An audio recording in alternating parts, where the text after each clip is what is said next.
Estamos con nuestras cámaras en la ciudad de Miami. Cordiales saludos a quienes nos ven a través de la señal de Gama Visión en el Ecuador, por Mega TV en la Florida y por OnePlus TV en el Ecuador y en el mundo. Tenemos como invitado al doctor Carlos Sánchez Berzaín, director ejecutivo del Instituto Interamericano por la Democracia. Varios temas vamos a tratar el día de hoy. El primero tiene que ver con Chile, el triunfo de la derecha para conformar ese Consejo Constituyente. Van a dictar una nueva constitución en Chile. Recordemos que se dice que es una constitución de la dictadura de Pinochet, que estuvo 17 años en el poder. La quieren cambiar. Sin embargo, han gobernado varios presidentes de centroizquierda y de derecha con esa constitución. ¿Cuál es su primera valoración que hace a ese triunfo de Kast en Chile? Primero, varias precisiones. La constitución que van a reformar no es la constitución de Pinochet. Fue reformada por el presidente Lagos. El presidente Lagos cambió la constitución. Y en el segundo gobierno de Piñera cambiaron la constitución de Lagos para volver al artículo de la constitución de Pinochet que permite el referéndum para reformar la constitución. O sea, la constitución de Chile hoy día es la constitución del presidente Lagos.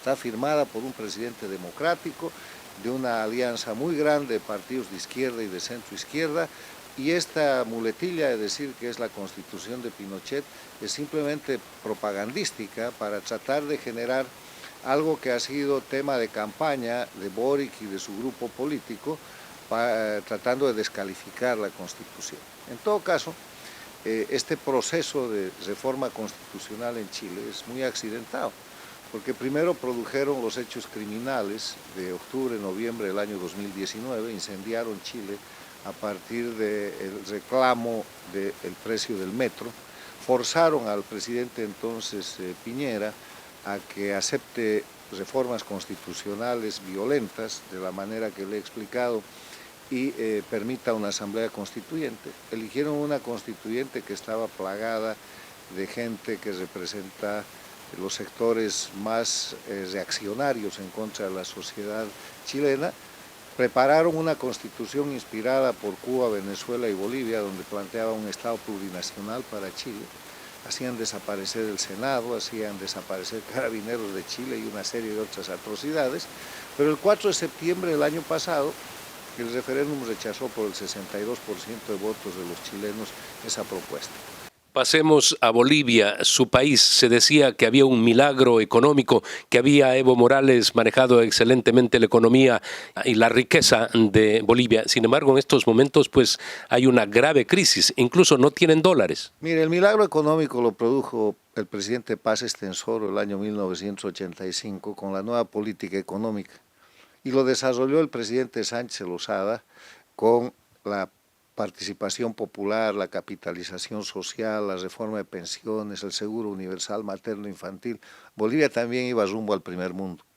Pero vino el golpe de Estado del 2003 y después de eso instalaron un gobierno donde llegó Evo Morales, que debió estar en la cárcel en lugar de estar en la presidencia, pero que pudo ser candidato por dos amnistías que le firmó Carlos Mesa, el presidente que fue vicepresidente Sánchez Lozada y que tomó el poder haciendo el golpe de Estado en complicidad con Evo Morales. En esas condiciones generan una dictadura, suplantan la Constitución en el año 2008, establecen el Estado plurinacional. La suplantación de la Constitución se hace con una cantidad de crímenes que van desde las falsificaciones, las masacres violentas, el apresamiento, las persecuciones políticas, y establecen un Estado plurinacional que es un satélite castrochavista. Bolivia es una dictadura satélite de Cuba y Venezuela, y en ese sentido empiezan a destrozar toda la estabilidad económica que se había establecido a partir de 1985 y que le dio a Bolivia un gran crecimiento en la década de los 90 y la expectativa de empezar el siglo XXI marchando al primer mundo.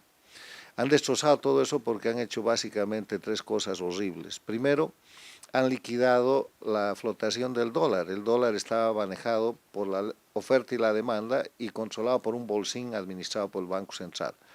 Han fijado un precio fijo del dólar y lo han subvencionado todo el tiempo. Segundo, han llevado adelante el total descontrol con la subvención a los carburantes. Los carburantes tienen que flotar en Bolivia como en cualquier parte del mundo de acuerdo a la oferta y la demanda y al precio internacional. No, han establecido subvenciones más bien como medidas populistas, y esas subvenciones hoy día son miles de millones de dólares. Y tercero, han destrozado y han liquidado el sistema de pensiones al que le están robando ahora el dinero, porque han quitado los contratos con las administradoras de fondos de pensiones y han creado una gestora que debería llamarse más bien usurpadora, que es el instrumento de la dictadura para quedarse con los recursos de los trabajadores y de los jubilados. Entonces, en ese escenario hay una crisis económica definitiva, no tiene retroceso, porque no hay dólares, no hay reservas internacionales y Bolivia no produce nada. Han convertido a Bolivia, a través de establecer su narcoestado, en un exportador de cocaína, pero han liquidado la minería, han liquidado el gas. Bolivia, cuando dieron el golpe de Estado en el 2003, era la potencia gasífera del Cono Sur. Exportaba a Brasil, Argentina gas. Y estaba preparando la exportación a Estados Unidos y México. Hoy día importa gas.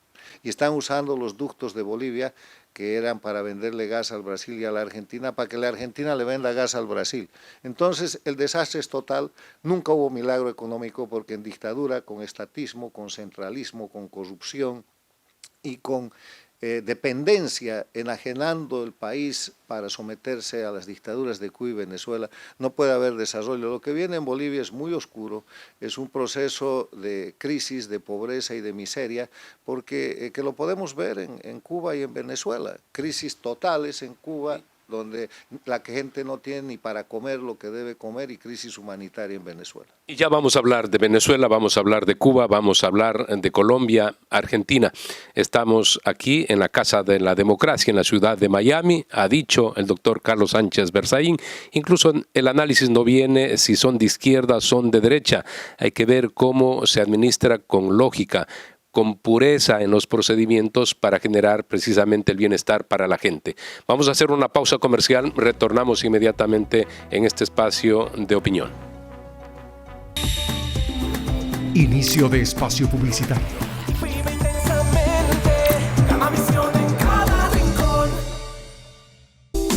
Verde Fruit, el camino para acercar los productos de América Latina a los Estados Unidos. Fin de espacio publicitario.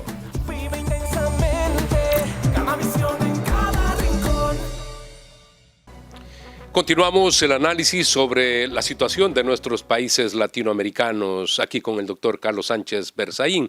El Ecuador está envuelto en una crisis política desde hace algunos meses y prácticamente pues hay un planteamiento de destitución del presidente de la República, hay una defensa también del mismo, no sabemos qué es lo que va a acontecer. ¿Cuál es la opinión que tienen ustedes aquí en el instituto, doctor? Mi opinión personal es que el problema del Ecuador es un problema de un gobierno de minoría con mal gobierno. Lo mismo que comentábamos hace un momento respecto a la presidencia de Boric, que podemos decir de lo mismo de Castillo en el Perú o de Petro en Colombia, son gobiernos de minoría. En la primera vuelta tienen la primera minoría y en la segunda vuelta se vuelven presidentes, pero el Congreso, el Poder Legislativo, está organizado de una manera que refleja el resultado de la primera vuelta.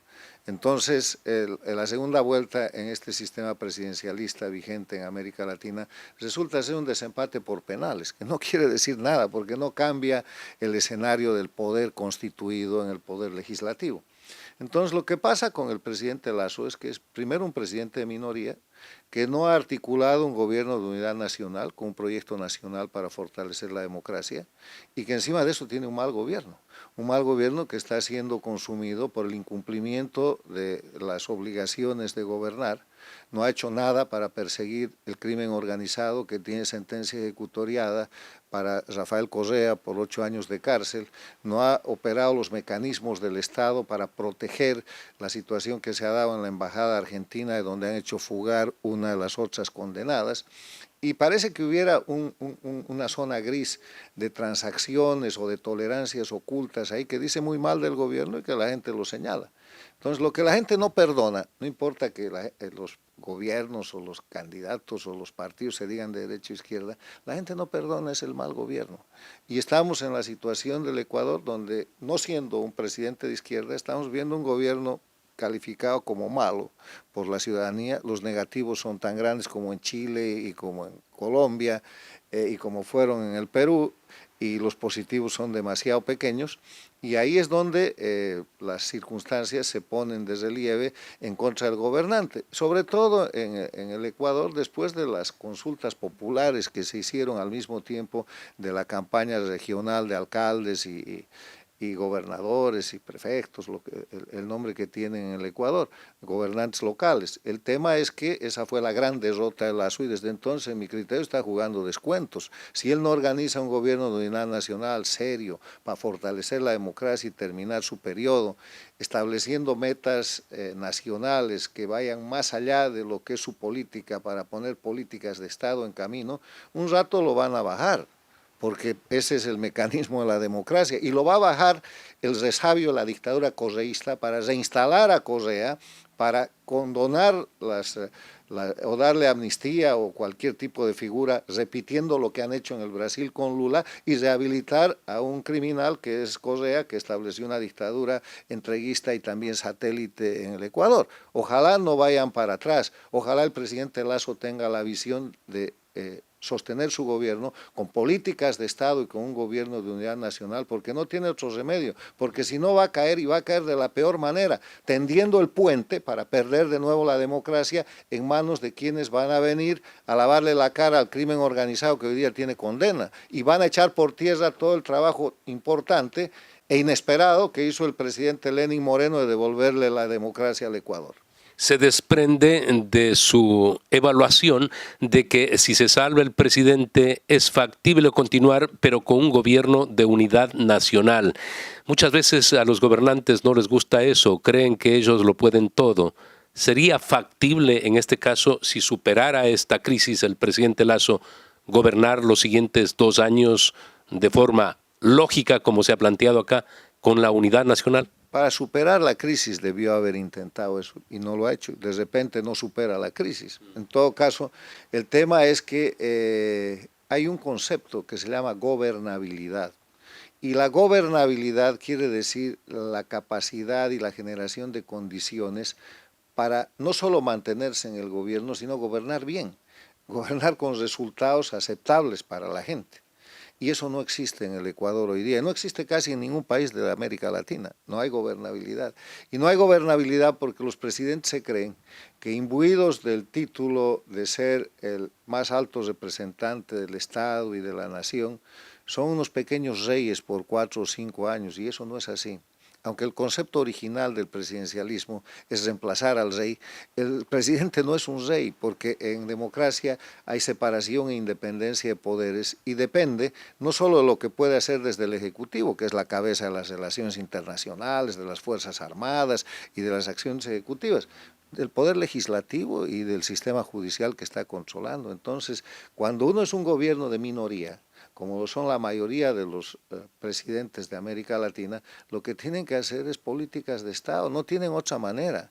Le va a pasar lo mismo, está pasando lo mismo en Chile, llaman gobiernos de izquierda, son del socialismo del siglo XXI. En Perú ya pagó con su cargo Castillo y ahora está en la cárcel. Petro va por ese camino y hay que ver Lula. En el caso de Colombia, vemos que el presidente está tratando de tener una dimensión internacional cuando no ha podido en tan pocos meses realizar lo que debía hacerlo en su país. ¿Qué es lo que sucede con estos personajes? Porque en el caso del presidente Juan Manuel Santos, recuerde usted, prácticamente él gobernó para alcanzar un premio Nobel de la Paz. El actual presidente igual va a España y lo que propone es esto de que se los trate bien a los terroristas, en el caso pues de la guerrilla colombiana. Bueno, el tema de Petro es que él, desde el discurso inaugural de su presidencia, que no ha cumplido un año, ha propuesto la defensa del crimen organizado, repitiendo, porque no es ninguna... Eso es lo que planteó en España. No es ninguna creación de él, repitiendo el planteamiento de las dictaduras de Cuba y Venezuela, que plantean, entre otras cosas, primero que ha fracasado la lucha contra el narcotráfico, cosa que es mentira, y que piden que se legalice la droga. De esa manera, si legalizan la droga, los narcoestados, los criminales, los narcotraficantes, Maduro, entre ellos el dictador venezolano, la dictadura cubana, Evo Morales en Bolivia, pasan a ser comerciantes lícitos. Entonces,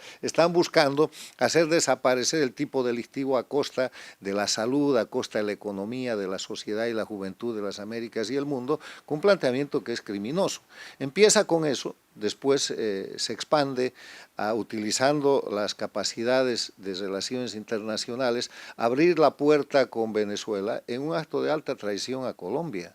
Porque si hay un enemigo que tiene Colombia como Estado y como nación es la dictadura venezolana, penetrada, controlada y manejada por la dictadura cubana, porque no hay que olvidar que la dictadura cubana es la creadora de las FARC, es la creadora del Ejército de Liberación Nacional, del M-19 al que perteneció Petro y de todos los grupos guerrilleros que han sido sostenidos y son sostenidos por la dictadura cubana a través de su principal plataforma que es Venezuela.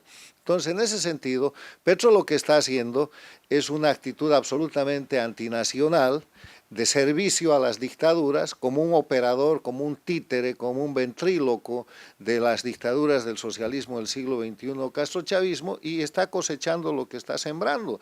Acaba de superar el 60% de negativos y está con menos del 30%. En tan poco tiempo. Así es. Entonces, de nuevo, un presidente de minoría, porque es otro presidente de minoría, fue la segunda minoría o la primera minoría en la primera vuelta, que no entiende que tiene que gobernar de acuerdo al mandato democrático, que es que hay separación, independencia de poderes, check and balances, que es un sistema de frenos y contrapesos en democracia, y que sale al balcón el 1 de mayo para proclamar lo que llama una revolución, llamando en verdad a un golpe de Estado, pues en democracia tiene muchos problemas, porque la democracia colombiana cualquier rato le va a pedir cuentas y puede ir por el camino de una explicación y puede ir por el camino de perjudicar a Colombia y perjudicar su gobierno, porque además otro dato, desde que Petro está en el gobierno con estas actitudes, la economía colombiana ha caído, las inversiones se han ido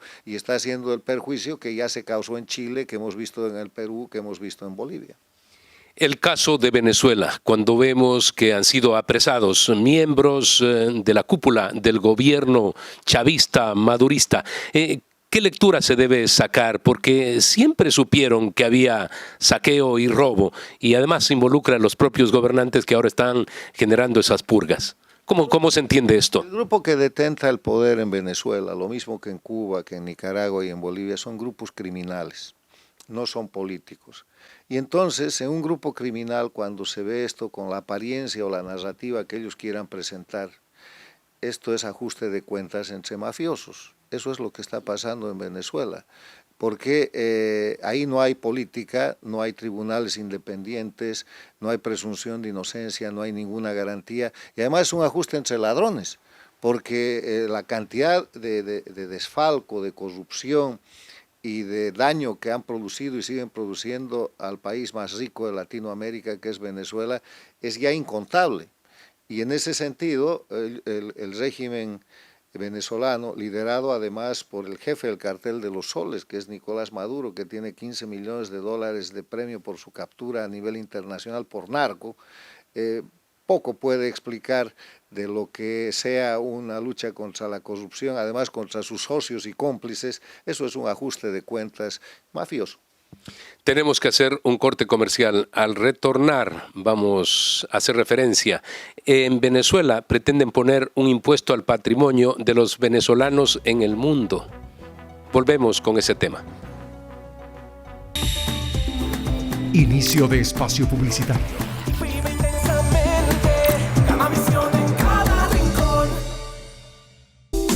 Verde Fruit, el camino para acercar los productos de América Latina a los Estados Unidos. Fin de espacio publicitario.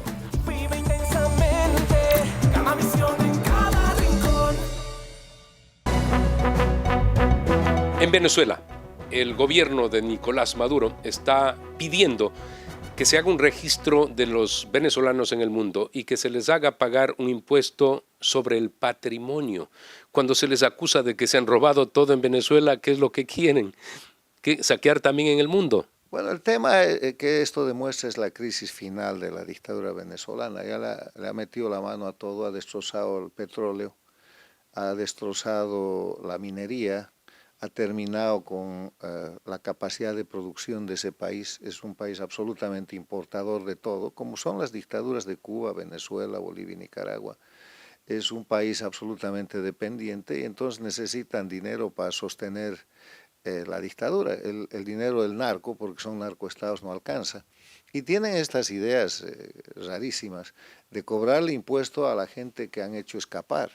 O sea, hay 7 millones de venezolanos que han salido huyendo de Venezuela, que entre otras cosas generan problemas como el que existe ahora mismo en la frontera entre Perú y Chile. Chile ha votado a los venezolanos, el Perú no los quiere recibir. Es gente que a través de su sacrificio y de su gran esfuerzo personal de repente se reinstala en algún lugar del mundo y mucha gente tiene éxito. Tienen éxito porque eran grandes profesionales en el ámbito petrolero, médico, tienen éxito incluso en los deportes. El derby de Kentucky lo acaba de ganar un jinete y un preparador venezolanos, pero tener la pretensión sobre eso de cobrarles impuestos muestra primero el grado de demencia que tiene la dictadura y segundo el grado de necesidad. Obviamente ellos pueden firmar las leyes que quieran, pero nadie les va a pagar un peso. Vamos a Argentina. Alberto Fernández no va a ser candidato a la presidencia, dijo que tiene que estar dedicado a gobernar, pero en ese país está llegando el cambio prácticamente a 500 pesos por $1. Se dieron elecciones de gobernaciones el día domingo anterior. Sin embargo, a pesar de la crisis, ganaron oficialistas en varias provincias. ¿Cómo se entiende? Bueno, el tema es que la Argentina está en una crisis económica muy grande porque es un gobierno paradictatorial. El gobierno de Argentina no es un gobierno de minoría porque la Argentina ha resuelto el tema de que el presidencialismo no genere gobiernos de minoría, porque los gobiernos de minoría se generan cuando en una candidatura hay 19 candidatos como en Perú, o 14 como en Colombia, o 12 como en Chile, y de ahí sale un presidente en total minoría, o no sé cuántos subieron en el Ecuador, creo que 14 también. Para evitar eso, la Argentina tiene un mecanismo muy interesante que se llama las PASO, que las van a celebrar ahora el 13 de agosto. Que son las primarias. Las primarias abiertas, obligatorias y simultáneas. O sea, primarias abiertas, simultáneas y obligatorias, donde se presentan todos los candidatos de todos los frentes y dejan para la elección nacional solamente 3 candidatos. Un candidato del oficialismo, un candidato de la oposición, o sea, ahora va a haber, después del 13 de agosto va a haber un candidato del kirchnerismo, va a haber un candidato de Juntos por el Cambio, del macrismo, y donde está Bullrich y otra gente, y va a haber un candidato independiente que seguramente será Milei. Entonces te va a la elección entre eso y funciona el sistema presidencial. El 22 de octubre. ¿Ya? Entonces funciona el sistema presidencialista que está diseñado máximo para 3 candidatos. Es como tener un auto de 4 pasajeros y usted le mete 14, ese auto revienta. Eso es lo que está pasando con los sistemas presidencialistas en el resto de la región. Entonces, en ese escenario el gobierno argentino es malo, es paradictatorial, está al servicio de las dictaduras, es la plataforma del narcoestado de Bolivia y la plataforma de la conspiración contra Chile junto con Bolivia, y sin embargo tiene en determinadas provincias, que son los estados argentinos, gobiernos que son feudales, gobiernos que manejan el voto con niveles muy importantes de fraude, de prebenda y de manejo caciquista. De ahí vino Kirchner. De ahí vino de Santa Cruz. De Santa Cruz, donde son dueños de todo, dan empleo a todo el mundo, controlan todos los poderes, hacen desaparecer la democracia, y ese es un tema que está pendiente de trabajar seguramente con el próximo gobierno, que esperamos tenga más impulso democrático que el actual, porque hay que hacer desaparecer los caciquismos y los feudalismos, donde en vez de ciudadanos han convertido en siervos a la gente. Y es ahí donde gana el oficialismo, porque si no votas por el gobernador de turno no tienes empleo, tu mujer no tiene trabajo, los niños no tienen escuela, y eso no es democracia. Entramos a la parte final del programa y vamos a hablar de Cuba. hay reacciones nuevamente en las calles. En los últimos días han sido apresados ciudadanos que protestan en Cuba. ¿Cómo se entiende ese país? La importancia que tiene irradiando el comunismo en países latinoamericanos, cuando ya no tienen las personas lo elemental para poder vivir. No hay alimentos, por ejemplo, no hay comida, no tienen productos de asepsia personal. Es terrible lo que pasa en Cuba. Sin embargo, son importantes en los países latinoamericanos donde se profesa la izquierda, ¿no? Y que llegan al poder además. Lo que Cuba ha hecho a partir de 1999, cuando estaba en su peor momento del periodo especial, porque Cuba siempre ha sido un apéndice de la Unión Soviética. Cuando implosiona la Unión Soviética y desaparece el 91, Cuba tenía que desaparecer como dictadura, pero con el soporte de Lula, del Partido de los Trabajadores, crean el Foro de Sao Paulo y sobreviven la década del 90. Y el 99 llega a la presidencia de Venezuela Hugo Chávez y salva la dictadura de Cuba, pero además entrega a Cuba a Venezuela, entrega a Venezuela a la dictadura cubana. Montan el proyecto de lo que es primero el movimiento bolivariano, que después se convierte en ALBA y después en socialismo del siglo XXI, castrochavismo, que lo lidera Chávez porque era el que ponía la plata con toda la tecnología criminal de Cuba y se expanden como populismo en toda la región. Llega al poder Lula en el Brasil, cae el gobierno en la Argentina, cae el gobierno del Ecuador 2 veces, cae el gobierno de Bolivia, derrocan gobiernos, derrocan la Organización de Estados Americanos y logran controlar en la primera década de este siglo toda América Latina, incluida la Organización de Estados Americanos, con gobiernos de corte populista inspirados por esto que denominan el socialismo del siglo XXI bajo el liderazgo de Chávez. Pero sucede algo muy conveniente para la dictadura cubana, que Chávez se muere y cuando Chávez se muere, Cuba se apropia de todo. Se apropia de Venezuela al completo porque maneja la sucesión y en la sucesión a Chávez, que es la disputa entre el castrismo venezolano y el chavismo venezolano, gana el castrismo, que es Maduro, y ya está. Entonces se empoderan y se adueñan de ese proyecto y están matando de hambre a su gente en Cuba con una crisis total, pero han hecho lo mismo en Venezuela y están explotando los regímenes de Bolivia y de Nicaragua que le sacan plata y recursos y además han constituido gobiernos paradictatoriales en México con López Obrador, en la Argentina con Fernández Kirchner, en Chile con Boric, lo tuvieron en Perú con Castillo, en Colombia con Petro y ahora Lula de nuevo en el Brasil. Y eso es un suministro, además del narcotráfico, porque Cuba es un narcoestado, de dinero para la política exterior. Pero mientras tanto el pueblo, de acuerdo al último informe del Programa Mundial de Alimentos de las Naciones Unidas, tiene una dieta que cubre solo el 36% de la proteína, menos del 60% de los carbohidratos y menos del 50% de lo que es la necesidad de ingesta que tiene un ser humano. Están matando de hambre al pueblo y viene lo irremediable. En Cuba lo que viene es la rebelión, que es lo que acabamos de ver el pasado fin de semana en Caimanera y que va a seguir sucediendo, porque cuando llega un momento en el que usted no tiene comida para los hijos, no tiene posibilidad de alimentarse a sí mismo y todo lo que tiene al frente es fuerza, Cuba va a recuperar la carga del machete, que fue una de las grandes medidas que tenía en sus guerras, donde pueblos hambrientos y desarmados lo único que tenían un machete para cargar contra la gente que los oprimía. Y ahí quiero hacer un apunte. La rebelión está reconocida por la Declaración Universal de los Derechos Humanos. Uno de los considerandos de la declaración dice que es necesario crear en el mundo un sistema jurídico de protección de los derechos humanos para evitar que el hombre utilice el supremo recurso de la rebelión contra la opresión y contra la miseria. Entonces ahí estamos. Cuba es una situación terminal y si no fuera además por la complicidad de líderes y países democráticos que miran a otro lado y que se están convirtiendo en protectores de la dictadura y en cómplices del hambre del pueblo cubano, la dictadura seguramente ya hubiera terminado y cuando la dictadura de Cuba termine, terminan todas las atrocidades en la región porque muere el centro, se extingue el centro de expansión del crimen organizado de los últimos 64 años. Clara visión de la realidad latinoamericana. Gracias, doctor, por habernos permitido este importante análisis. Amigos, recuerden ustedes que tienen una cita la próxima semana en Fernando Aguayo América a través de Gamavisión en el Ecuador, por Mega TV en la Florida y por OnePlus TV en el Ecuador y en el mundo.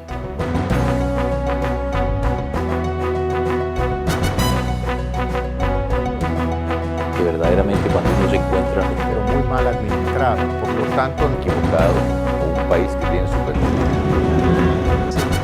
El subcontinente, porque si bien es cierto, a diferencia de Nicaragua, de enfrentar los problemas de impunidad en la del fiscal general. tenemos al fondo a la catedral, acá el Palacio Municipal, precisamente con la política económica del presidente Lula da Silva.